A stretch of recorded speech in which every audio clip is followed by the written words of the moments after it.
Hi everyone, welcome to Apologue, the platform helping you challenge mediocrity one story at a time. Have you ever watched a video on the internet and went like, damn, that was a good video?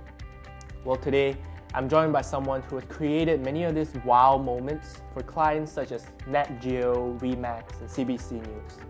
To join me in welcoming Corim, who chose to challenge mediocrity by starting Aerial Vibe with his brother, which provides video cinematography for events, real estate, and many more. So thanks, Corim, for being here. Thanks for having me, James. Yeah. So tell us about your journey, about how you got to where you are today. It all started out. Well, my brother was a big influence in my journey as becoming a videographer and a filmmaker. And honestly, back when the Hero 2 came out, the GoPro Hero 2, I just picked one up and started making travel videos with dubstep in the background, and it was very cliche, but that's how my passion of videography started. And then eventually when I came into university, where I met in UBC, it developed more into storytelling and trying to invent recaps, and from then on it just blew up.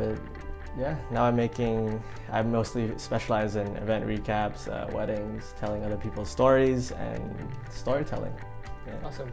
And what made you want to create a business out of it? I know you're one of those rare cases where you actually had a passion for videography, and to be able to do work related to your passion. I think that's very lucky, and a lot of people want that, but they can't. So how did that transition happen?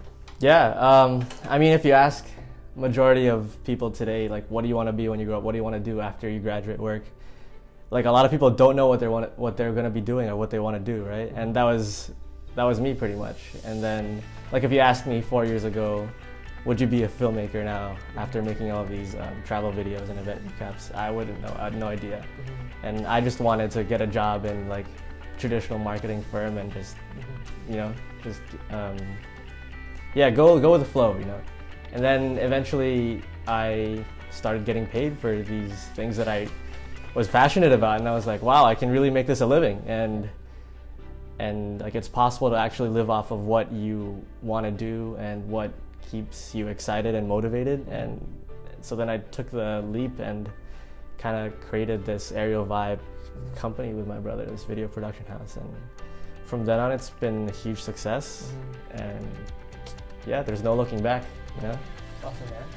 Yeah. And a lot of people when they start a business from their passion, I know it's like a double-edged sword almost. People who they want to start a business because of their passion, but sometimes because it's work and they feel maybe it's killing that passion. So do you feel that now that you're working full time on doing this video? Dude, 100%, man. Creative burnout is very real. And I've gone through phases in my life where I haven't picked up a camera and filmed for months just because I was feeling burnt out. I didn't want to film or edit, and sometimes it's very hard to compare yourselves to others and be like, oh man, if they're doing it better than me, then I won't be able to succeed. And it's real for sure. But it's all about just the hustle, the grind, and #grind. Yeah, #grind. It's all about kind of in a way not caring about what other people think. And as selfish as that sounds, sometimes you just have to do it.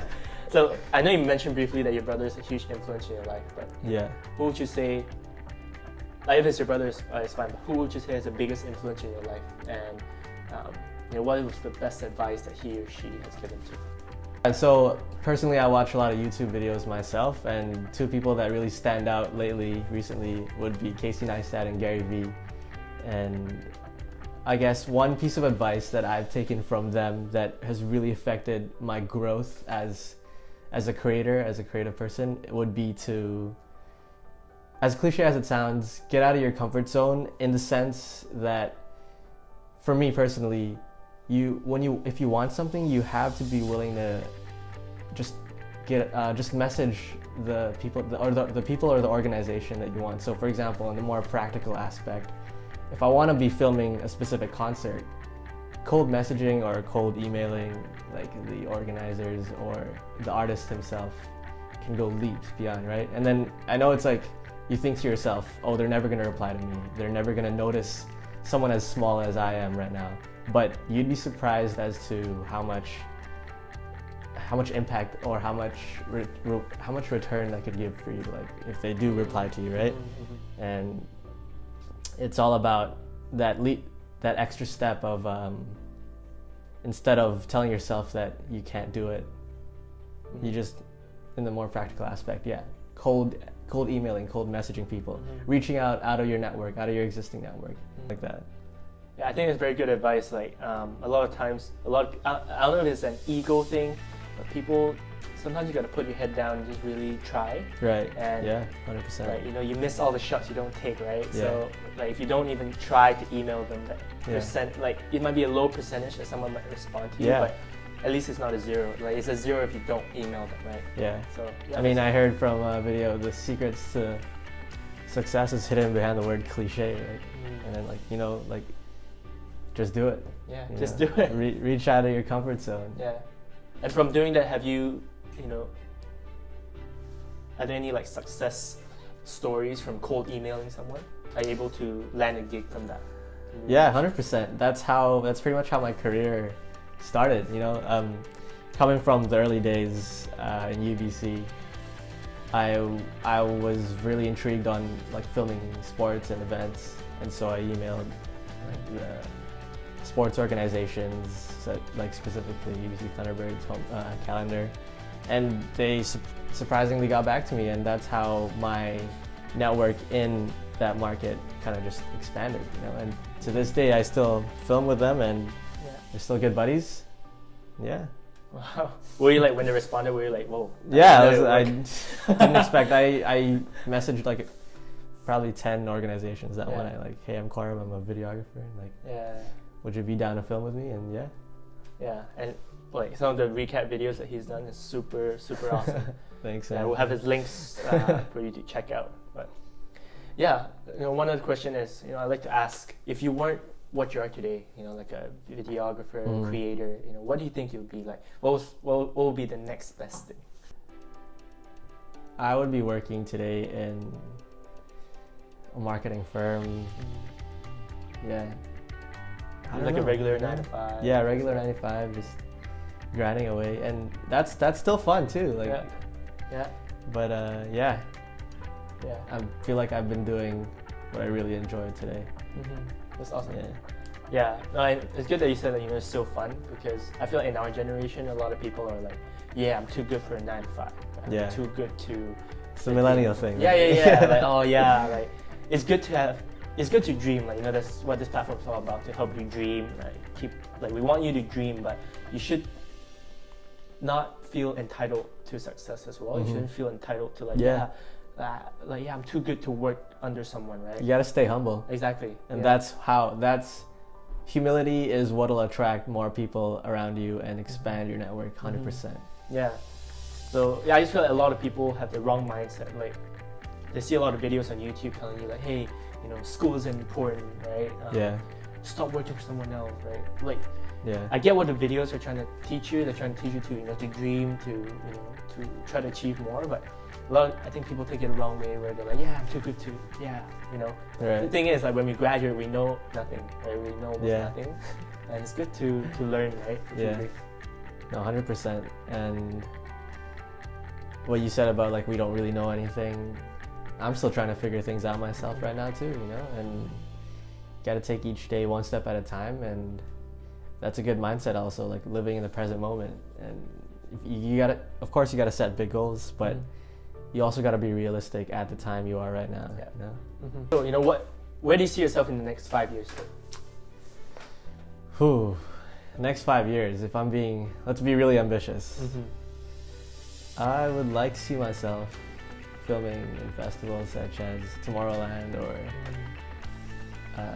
Ultra Music Festival, big goals, but I feel like I can make it happen, Yeah, that's good. Just keep cold emailing, reaching out. 100%, it works. It works, man. I also like just traveling and videography are my two loves. That's where I see myself in 5 years. Yeah. Yeah. So filming for big festivals. Yeah. Filming for... That's the dream, man.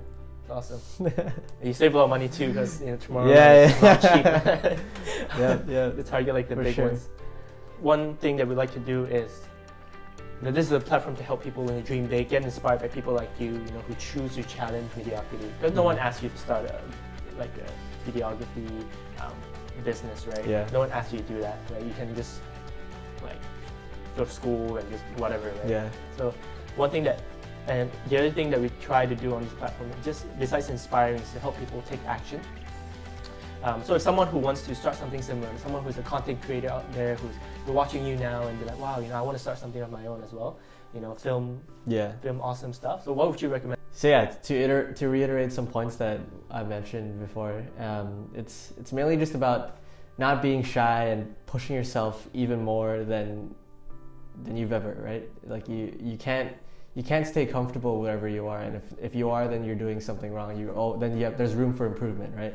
And in addition to that, there's also the humility aspect, and that will attract people towards you, right? That'll expand your network.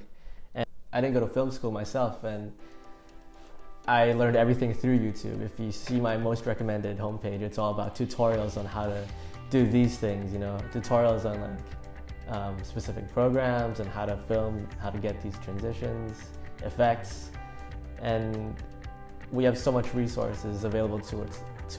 It's all about the willingness to learn a new skill, right? Or if you're passionate about something, then do you have the patience? Well, that's about all the questions we've had.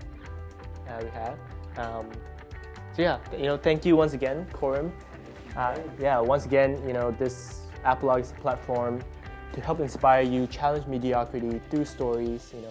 Hopefully you learned something today from Corim, and hopefully you got inspired by him. He's just a fresh graduate as well. Nobody asked him to start a filming company. Nobody asked him to do that. Nobody asked him to cold email industries or companies to work with them. No one asked him to do that but himself, right? So you chose to challenge mediocrity, and you should be proud of that. And yeah, thanks, man. Thank you. Yeah. Thanks for having me, dude. All right, so once again, this is Apologue. My name is James, and we'll see you in the next one.